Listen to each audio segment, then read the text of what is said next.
Hello viewers, welcome to my channel தரங்கை Pradesh. இன்னைக்கு செவ்வாய்க்கிழமை.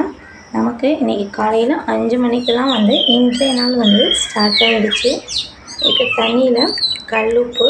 நான் ஏன் கல்லுப்பு போடுறேன்னா, நம்ம வீட்டுக்கு தினம்தோறும் நிறைய நல்லவங்களும் வருவாங்க, கெட்டவங்களும் வருவாங்க. அதனால தான் நம்ம உருளிலேயே கல்லுப்பு போட்டு வைக்கிறோம். நான் வாசலில் எப்பொழுதுமே கல்லுப்பு போட்டு தான் தண்ணி தெளிப்பேன். வெள்ளிக்கிழமையில மஞ்சத்தூளும் ஆட் பண்ணி தெளிப்பேன். ஆனால் தினம்தோறுமே உப்பு இல்லாமல் தண்ணி நான் தெளிக்கவே மாட்டேன். அதுமாரி தண்ணி தெளிச்சுட்டு என்ட்ரன்ஸ்லாம் சாணம் போட்டு தெளிச்சுட்டு ஃபஸ்ட்டு பூஜை அறையில் விளக்கு ஏற்றி வச்சுருவேன். ஏன் நான் சீக்கிரம் விளக்கு ஏற்றுறேன்னா, சூரிய உதயம் ஆகிறதுக்கு முன்னாடியே விளக்கு ஏற்றணுங்கிறது ஐதீகமே இருக்குது.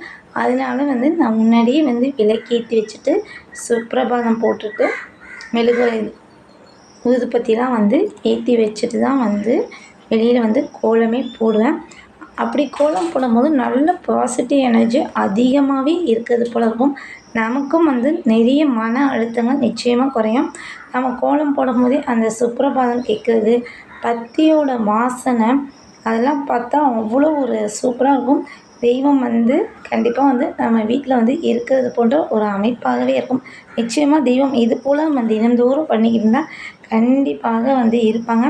நான் இப்போ எங்கள் வீட்டில் தெய்வம் இருக்காங்கன்னு நான் சொன்னேன்னா, வீடியோஸ்க்காக சொல்கிறேன் அப்படின்னு சொல்லுவீங்க.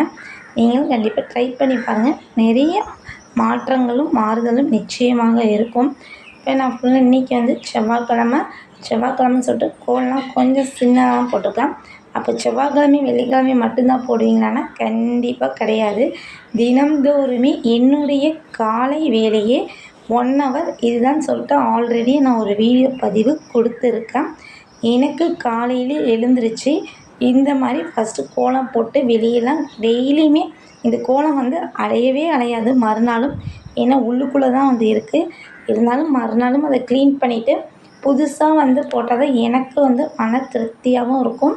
பார்க்குறதுக்கு என்ட்ரன்ஸில் நம்ம போய் உட்காரும் போது மங்களகரமாக இருக்கும். தெய்வத்தோட நடமாட்டம் இருக்கிறது போலவே இருக்கும். பார்க்க நல்ல மங்களகரமாக அம்சமாக இருக்கிறது போல் இருக்கும். நான் இங்கே என்ட்ரன்ஸ்லேயே துளசி மாட தொட்டியும் வச்சுருக்கேன். தொட்டியும் டெய்லியுமே க்ளீன் பண்ணிடுவேன். மஞ்சள் குங்குமம் வெள்ளிக்கிழமை செவ்வாய்க்கிழமை மாத்திரம். இப்போ மஞ்சள் குங்குமம்லாம் வச்சுட்டேன். ஸ்வஸ்தி வரையும் போது கோடு ஒன்றோடு ஒன்று வெட்டக்கூடாது. நான் இப்போ நேராக போட்டு, ஆனால் இந்த 2 சைடு கோடும் வெட்டாத மாதிரி தான் நான் போட்டிருக்கேன். பூஜைக்கு நம்ம வெளியில் என்ட்ரன்ஸ் உருளியில் எல்லாத்துக்கும் போட பூ பறிச்சுக்கலாம். இது பார்த்தா ஒரு சின்னோண்டு செடி தான். ஒரு இடுப்பு ஹைட்டுக்கு தான் இருக்கே. ஒரு 7, 8 பூ பூத்துருக்கு. நிறைய கலர் செம்பருத்தி இருக்குது. அடுக்கு செம்பருத்தி, எல்லோ கலர், அப்புறம் பிங்க் கலர்னு நிறைய இருக்குது. என்னுடைய டெய்லி பூஜைக்கு எங்கள் வீட்டில் கொல்லையில் உள்ள பூ தான். பூவெல்லாம் பறிச்சுட்டு மயில் வந்துட்டாங்க. அவங்களுக்கு நம்ம அரிசி சாப்பாட்டுக்கு வச்சிடலாம். காலையிலே கரெக்டாக வந்துடுவாங்க. ஒருத்தவங்க வரமாட்டாங்க, நிறைய பேர் வருவாங்க. இன்றைக்கி இன்னும் கொஞ்சம் லேட்டாகும் வரத்துக்கு. நான் போட்டோன்னே இவங்க ஒரு ஆள் தான் இருந்தாங்க. சரி ஓகேன்னு வீடியோ எடுத்தேன். அதுக்கட்டியும் அணில் ஒன்று அதை டிஸ்டர்ப் பண்ணவும் ஒரே பழம் பறந்து ஓடி போயிடுச்சு. இப்போ நம்ம துளசி மாடத்தில் அகல் ஏற்றிக்கலாம். நான் மஞ்சள் குங்குமம் வச்சுட்டேன். அகலையும் வெள்ளி செவ்வாயை க்ளீன் பண்ணிவிட்டு சுத்தமாக மஞ்சள் வச்சுருக்கேன். முடிஞ்சால் நான் அழுக்காக டெய்லியும் கூட அந்த அகலை க்ளீன் பண்ணுவேன். லைட்டாக தண்ணி ஊற்றி க்ளீன் பண்ணிட்டு வைக்கிறதான்னு சொல்லிட்டு இது பண்ணுவேன். இதுக்காக நான் எந்த ஒரு ரிஸ்க்கு எதுவுமே இல்லை. இந்த வேலையெல்லாம் செஞ்சால் தான் எனக்கு மன திருப்தியாக இருக்கும், பார்க்குறதுக்கும் நல்லாயிருக்கும். வாசல்லே காலையிலே உள்ளுக்குள்ளேருந்தும் பத்தி ஸ்மெல்லு, வெளியிலையும் பத்தி ஸ்மெல் இருக்கும்.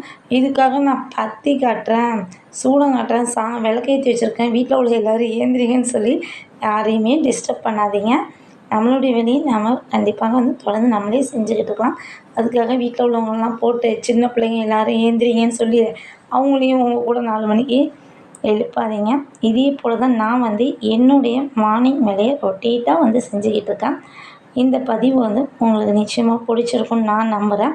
இந்த வீடியோ வந்து பிடிச்சிருந்துச்சின்னா மறக்காமல் தரங்கை பிரீத்திஸ்ங்கிற சேனல் லைக் பண்ணுங்கள், ஷேர் பண்ணுங்கள், சப்ஸ்கிரைப் பண்ணுங்கள். Thank you friends.